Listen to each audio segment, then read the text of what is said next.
શ્રીકૃષ્ણાય વયં નુમઃ. પ્રભુ આનંદ કંદ પૂર્ણ પુરુષોત્તમ પરબ્રહ્મ શ્રી કૃષ્ણચંદ્રના રસમાં પ્રવેશ કરીએ તો આનંદી બનીને કરવું જોઈએ. હરિનો સ્વભાવ આનંદ છે અને આનંદના અનુભવ માટે આનંદી બનવું જરૂરી છે. પ્રિયજનો, જીવનમાં અહોભાવ હોવું બહુ જરૂરી છે. અભાવ તો બહુ જલ્દી આવી જાય છે. અહોભાવ બહુ વિશેષતા છે, એક બહુ વિલક્ષણતા છે. હું હરિનો દાસ છું એવી સ્મૃતિ આવી, એવો વિચાર આવો કે ઓહો, મારા માલિક કોણ? તો પ્રભુ. કેટલી મોટી કૃપા! અહોભાવ. મને પ્રભુની સેવા કરવાનો અવસર મળ્યો. મારા હાથે ઠાકોરજી ભોગ આરોગ્યા, મારા હાથે ઠાકોરજી જાગ્યા, મને એટલો અધિકારી સમજો. કેટલી મોટી કૃપા! અહોભાવ. જે ક્ષણે જીવનમાંથી અહોભાવ તિરોહિત થાય છે, પછી અભાવ જ અભાવ છે. અને અભાવથી બચી અહોભાવ સુધી પહોંચવા આ કલિકાલમાં અગર કોઈ એકમાત્ર સાધન હોય તો એ ભગવદ્ ગુણાનુવાદ, ભગવત કથા છે. પ્રભુના સ્વરૂપ, પ્રભુનું ગુણ, પ્રભુનું લીલા, પ્રભુનું નામ, પ્રભુના સમગ્ર તત્વ કણકણમાં જે આનંદ બિરાજમાન છે, એનું ચિંતન જ્યારે વ્યક્તિ કરી શકે છે ત્યારે જ એ અહોભાવનો અનુભવ પણ કરી શકે છે. બહુ સુંદર શબ્દ હમણાં આપણે બોલ્યા, વલ્લભ ગુણ ગાવા રે ગાવા, એમાં તજાવું અભિમાન આપવું વિરહદાન. આ વાક્ય જીવનનો સ્લોગન બની શકે છે. ત્યજાવું અભિમાન આપવું વિરહદાન. પ્રભુની લીલાને જાણવા માટે, હૃદયમાં ઉતારવા માટે જાણી તો શકાય છે પણ સમજી નથી શકાતી. એને સમજવા માટે, એને હૃદયારૂઢ કરવા માટે અભિમાનનું ત્યાગ સૌથી પહેલા આવશ્યક છે. અને ત્યારબાદ અભિમાન હટે પછી વિરહની ઉત્પત્તિ થાય, વિરહનું ઉદ્દીપન થાય અને વિરહથી દૈન્ય ભાવ આવે અને દૈન્ય ભાવથી પછી લીલા હૃદયારૂઢ થાય.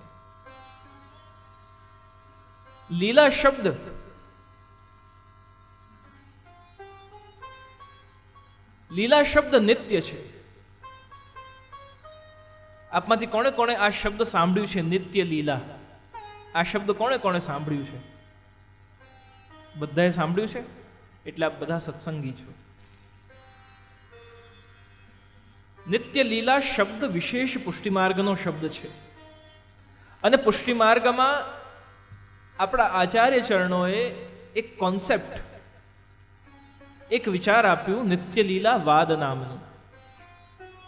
નિત્ય લીલા એટલે બે હોઈ શકે, કે નિત્ય હોય કે અનિત્ય હોય. અનિત્ય એટલે જે નાશવંત છે, અત્યારે છે, અવધિ એની પૂરી થશે, આયુષ્ય પૂરું થશે, પછી એનો નાશ થઈ જશે.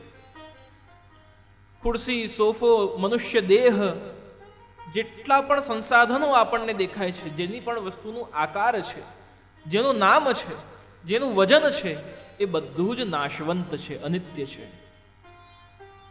પણ લીલા કેવી છે? તો નિત્ય લીલા છે, જે ક્ષણે ક્ષણે નવમ નવમ. કેવલ નેત્રના પટલો બંધ કરીએ તો પ્રભુની એ લીલાઓનું દર્શન કરી શકાય. આજે પણ વૃંદાવનમાં, મધુવનમાં, કોકિલાવનમાં, બહુલાવનમાં જઈએ તો પ્રભુની એ લીલાઓનો અનુભવ કરી શકાય. આજે પણ ઘરે ઠાકોરજીને આપણે સ્નાન કરાવીએ, શૃંગાર કરાવીએ, સામગ્રી અરોગાવીએ, ત્યારે એ જ પ્રાત સમયે ઉઠી બ્રજબાલા, ગાવત મંગલ ગીત રસાલા, એ જ અનુભવ આજે પણ કરી શકાય છે. પ્રભુની લીલા નિત્ય અવિરત ચાલી રહી છે. અને એ અસ્ખલિત વહેતી લીલા ધારામાં જીવ કેવી રીતે એનો અનુભવ કરી શકે? લીલા શબ્દ જે છે એ લી ધાતુ અને લ પ્રત્યય, લા પ્રત્યય છે અને લી ધાતુ છે. એ બંનેના સમન્વયથી બનતો આ લીલા શબ્દ જે છે એનું મતલબ છે, એનો અર્થ થાય છે કે જે કેવલ ભગવાન પોતાના આનંદ માટે કરે છે. ભગવદ્ ગીતા કહે છે કે યદા યદા હિ ધર્મસ્ય ગ્લાનિર્ભવતિ ભારત અભ્યુત્થાનમ અધર્મસ્ય તદાત્માનમ સૃજામ્યહમ પરિત્રાણાય સાધૂનામ વિનાશાય ચ દુષ્કૃતામ ધર્મ સંસ્થાપનાર્થાય સંભવામી યુગે યુગે.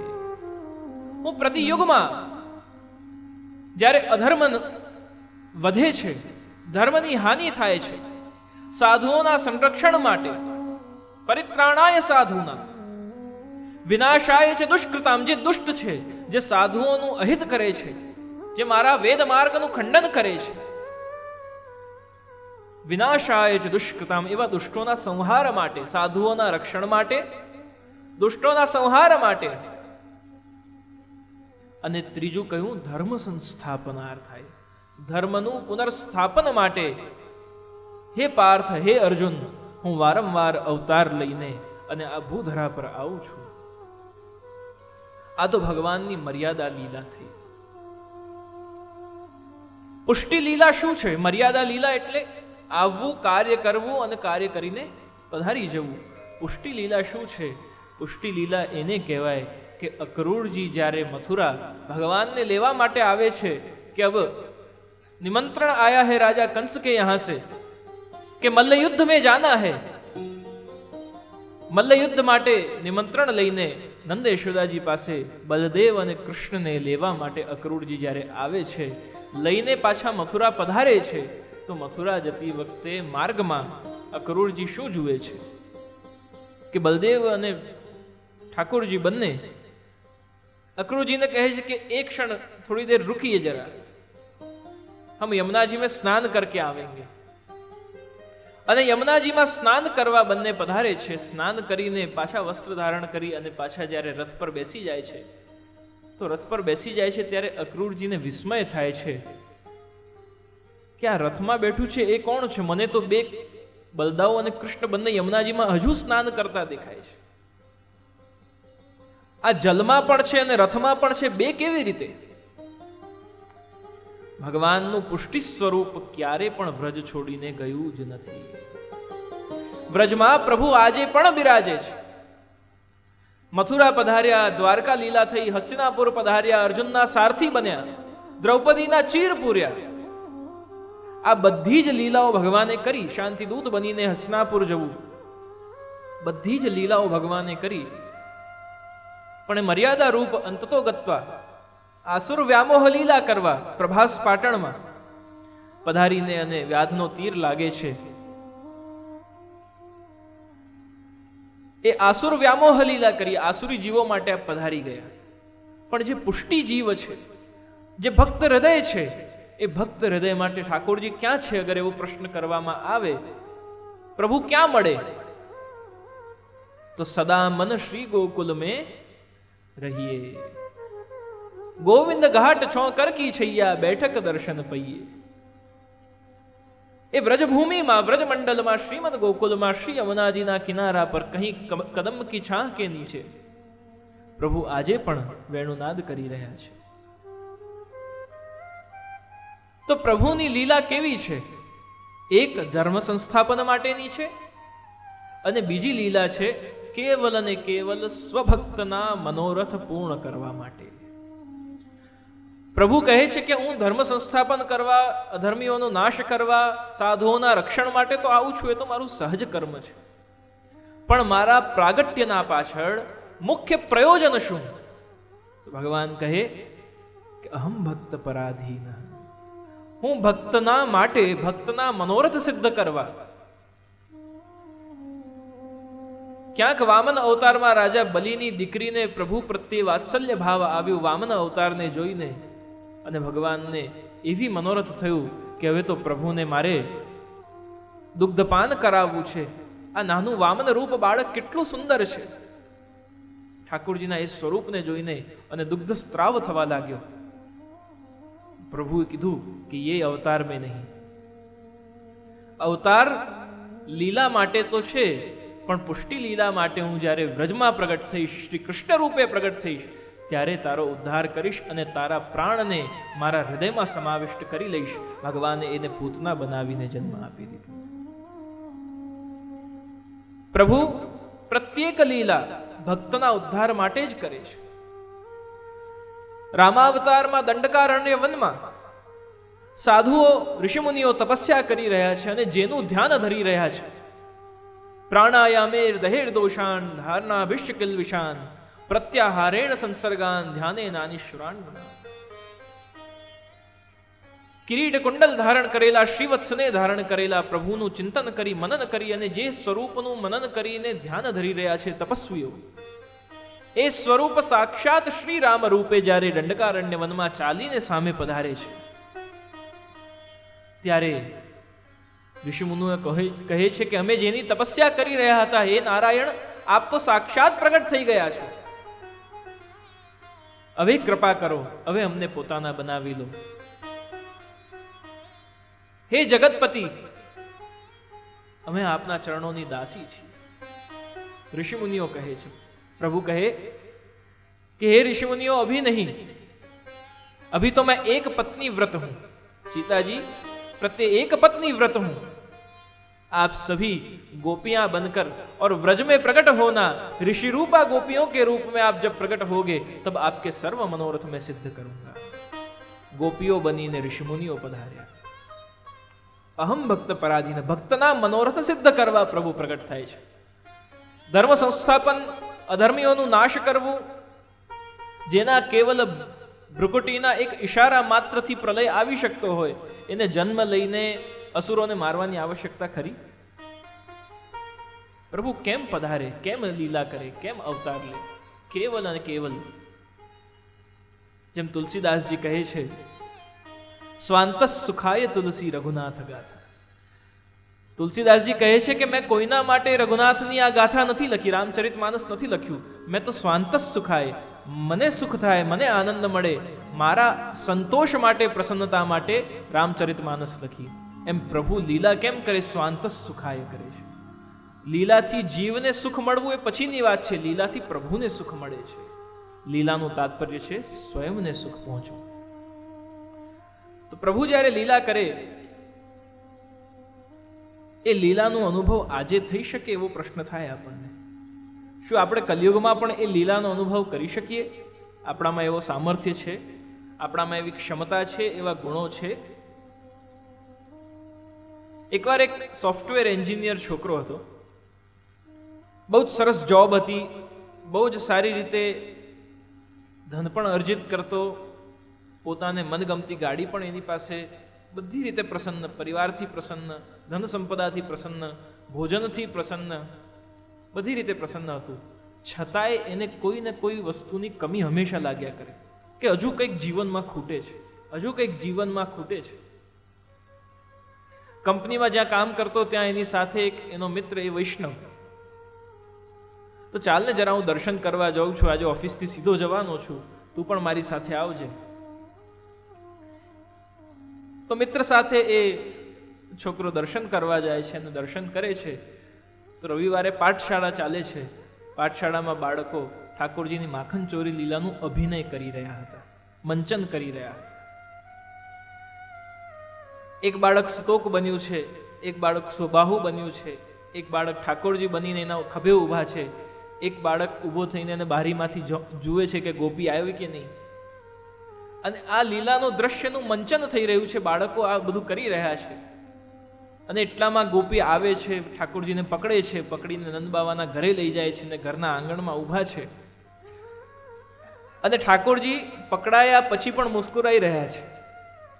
હવે ઠાકોરજીના આ ભોલા મુખારવિંદના દર્શન કરીને, એવા ભોળા મુખારવિંદનું દર્શન કરીને, અને એ મંચન કરતા બાલકમાં પણ કૃષ્ણના દર્શન એ યુવકને થયા. તો બહુ પ્રસન્ન થયો, હસવા લાગ્યો. પણ સાથે જ એક સંદેહ મનમાં એવું થયું કે ભગવાન તો સર્વશક્તિશાળી છે, સર્વ સામર્થ્યવાન છે, જગદીશ્વર છે, દુનિયાના નાથ છે, અને એ ચોરી કરે? શાસ્ત્રો કહે છે કે ચૌરાગ્રગણ્યમ પુરુષમ નમામિ. ભગવાનને ચોર કયા, અને ચોર કહીને શું કર્યું? ચોરોના પણ અધિપતિ છો તમે તો કૃષ્ણ, અને તમને નમન છે. હે ચોરોના અધિપતિ, તમને નમન છે. ચૌરાગ્ર ગણ્યમ પુરુષમ નમામિ, ચૌર્ય લીલા વિશારદ. તો ચોર કયા? અને આ દુનિયાનો સ્વામી બની તું ચોરી કરે એ શોભા આપે છે? ત્યારે એ મનમાં સંશય લઈ અને આચાર્ય બાલક બિરાજી રહ્યા હતા તો દંડવત કરવા ગયો. દંડવત કર્યા અને પૂછ્યું કે આજે મેં આજે નાટિકા જોઈ, એ નાટિકામાં બાળકોએ માખણ ચોરી લીલાનું સમગ્ર પ્રસંગ બતાવ્યું. મને એમાં પ્રશ્ન થયો કે ભગવાન ચોરી કરી શકે? તો ગુરુદેવે કહ્યું કે હા, કેમ નહીં, જરૂર કરી શકે. તો એનાથી શું થાય ચોરી કરવાથી? તો ભક્તને પણ આનંદ થાય ને ભગવાનને પણ આનંદ થાય. કેવી રીતે થાય? 9 લાખ ગાયો નંદ બાવાની ગૌશાળામાં હતી. કેટલી? 9 લાખ ગાયો. અને એ 9 લાખ ગાયોનું દૂધ, દહીં, છાશ, ગોરસ, માખણ, ઘી આટલું બધું ઘરમાં હોય. ઘરમાં ફ્રીજ ભરીને ચોકલેટો મૂકેલી હોય ને આપણો બાળક પાડોશીના ઘરે જઈને ચોકલેટ ખાય તો કેવું લાગે? નંદ બાબા યશોદાજીને વિચાર આવે કે અમારા ઘરે આટલું બધું છે અને તું ગોપીઓના ઘરે જઈને કેમ માખણ ચોરી કરે છે? ઠાકોરજી કહે છે કે આ એ ઋષિમુનિઓ છે, આ એ વેદની ઋચાઓ છે, શ્રુતિરૂપા ગોપીજનો છે, જે વેદની ઋચાઓ કહેતી સહસ્ત્ર શીર્ષા પુરુષ સહસ્ત્રાક્ષ સહસ્ત્રપાત નારાયણમિદમ સર્વમ યત્ કિંચિત જગત્યામ જગત. મારા સ્વરૂપનું, મારા ગુણનું, મારા કાર્યોનું જે વર્ણન કરે છે એવી વેદની ઋચાઓ, એ વેદની ઋચાઓએ મને વિનંતી કરી કે અમે તમારા ગુણોને ગાયા તો છે પણ એનો અનુભવ નથી કર્યું. આંબાનો ઝાડ બહુ સુંદર દેખાય એવું આપણે વર્ણન બહુ સાંભળ્યું હશે, પણ આંબાના ઝાડને જોઈએ જ નહીં ક્યારે તો એનો અનુભવ ન કરી શકાય. શ્રુતિઓએ અનુભવ નથી કર્યું, ગાયું છે. ભગવાને કહ્યું તુમ ભી વ્રજ મેં પ્રગટ હોના શ્રુતિ રૂપા ગોપીજનો. તો આ દંડકારણ્ય વનના ઋષિઓ અને આ શ્રુતિ રૂપા ગોપીજનો મને જે પોતાના મનોરથ રૂપ સામગ્રી અરોગાવા માંગે છે, એ સામગ્રી અરોગવા માટે હું માખણ ચોરી કરીને જઉં છું, માખણ ચોરી કરવા જઉં છું. તો ભક્તના મનોરથ પૂર્ણ કરવા પ્રભુ લીલા કરે. છોકરો સમજી ગયો કે પ્રભુ ભક્ત વશ્યત્વ બોધક, ભક્તના વશ થઈ પોતાની પાસે બધું જ છે, એમને આપણી મિશ્રીની આવશ્યકતા નથી. એક કટોરી મિશ્રી ધરીએ છીએ, અરે મારે તો મિશ્રી ભોગની સેવા. અનસકડી ધરતા હોઈએ, સકડી ધરતા હોઈએ તો અમારે તો અષ્ટાયામ સેવા, તમારા ઠાકોરજી અમારા ત્યાં નહીં પધરાવાના. આપણને મદ આવી જાય છે, સેવાનો પણ અભિમાન આવે છે. પ્રિયજનો, ઠાકોરજીને આપણા સંપદાની, આપણા સાધનોની, આપણા પદાર્થોની ભૂખ નથી. એક કટોરી મિશ્રીમાં પણ રાજભોગની બધી સામગ્રીનો ભાવ કરીને ધરાવશો તો ઠાકોરજી એમાં રાજી છે. પણ 56 ભોગ અરોગાવી દેશો અને કેવલ શોમેનશીપ હશે તો ઠાકોરજી એમાં પ્રસન્ન નહીં થાય. બધા આવે, બધા જુએ એટલે 56 ભોગ અરોગાવો છે, થઈ ગયું 56 ભોગ. प्रभु माटे सेवा है, उनको प्रसन्न करने के लिए.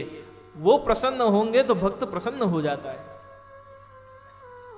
कमल मुख देखत कौन अघाय. ઠાકોરજીના મુખારવિંદની વિશેષતા જ આ છે. દુનિયાનો ચહેરો જોઈએ તો ક્લેશ ઉત્પન્ન થાય, પણ પ્રભુનો મુખારવિંદ જોઈએ તો આનંદ ઉત્પન્ન થાય. કોઈની સાથે બહુ સારા સંબંધ છે, એ મળે ત્યારે આપણે સ્માઇલ આપીએ, એમને ગ્રીટ કરીએ, એમને ગળે મળીએ, જેવા સંબંધ એવા. એ આવે તો બહુ પ્રસન્ન થઈએ.